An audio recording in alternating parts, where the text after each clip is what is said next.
Welcome to this explainer on Play First Programming, the C-Sharp journey. Today, we're completely tearing down the old-school approach to software education. You know the drill: dry textbooks, endless rote memorization. Yeah, we're skipping all that.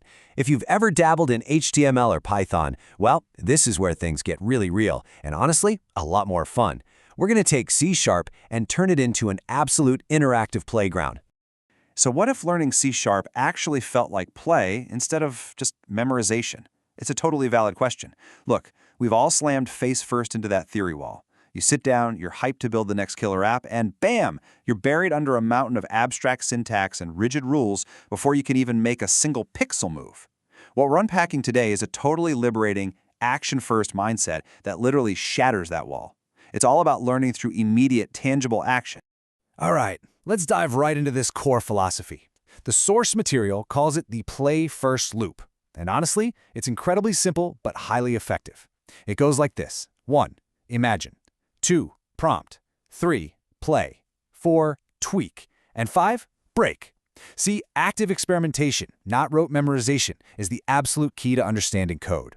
Think about it. You wouldn't just read a book about swimming, right? You've got to jump straight into the pool. Now, when we contrast traditional learning with this play-first approach, the divide is huge. The old traditional route is just so heavy on lectures and memorizing syntax walls before you even do anything. But the play-first methodology, it prioritizes a total controller-in-hand kind of mindset. It's all about active engagement, prompt-based iteration, and immediate application. You see your results right away, you build it, you break it, you refine it. By jumping straight into the action, the concepts actually stick because you're continuously applying what you learn in real time. Moving into Section 1, the foundation, setting up the sandbox.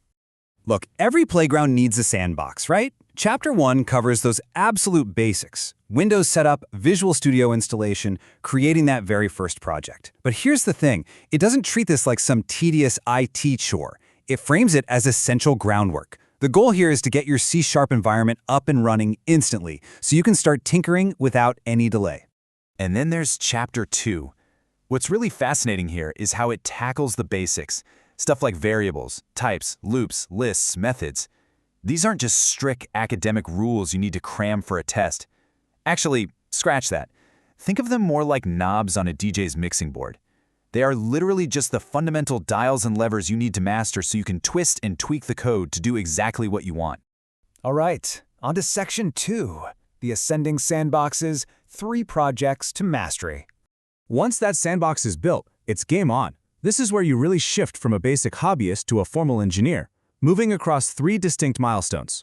You start out at point 1 with a console math engine, then at point 2 you graduate to a text adventure, and finally, point 3, you take a massive leap to a WPF desktop app.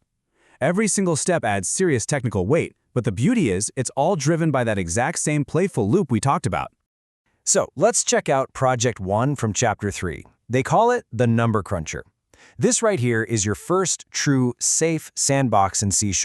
It's a playful console math engine. And hey, don't panic at the word math. We aren't doing heavy calculus here. It is specifically designed as a super low-stakes environment. You just apply basic logic, do some simple arithmetic, and most importantly, you can bend and break the code completely safely to see exactly what happens when you mess with the logic. Next up, Project 2 in Chapter 4 introduces a text adventure engine.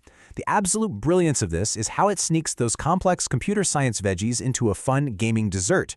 By giving the player dynamic choices through prompt-driven interaction and branching paths, you naturally pick up on super vital concepts. Things like dynamic scenes and state management. You're learning complex conditional logic all while you're just trying to build a really cool interactive story scene.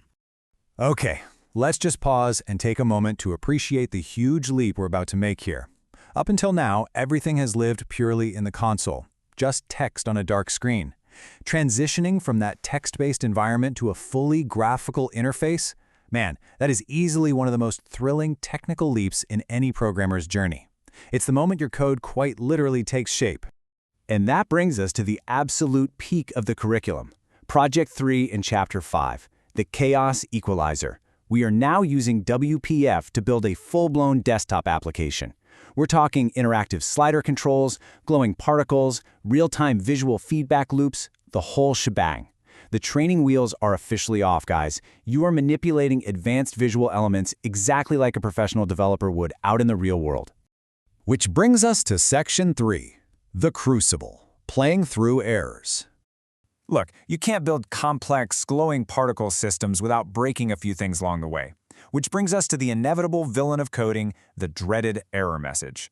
But there's this quote from the source I just absolutely love. Learn how to debug, recover, and stay in the play-first loop. This completely reframes failure. In this methodology, debugging isn't a sign that you're failing. No way! It's a built-in feature. Fixing the break is literally just step 5 of the loop. That's how you build real resilience. Moving to Section 4, the transformation, when play becomes engineering.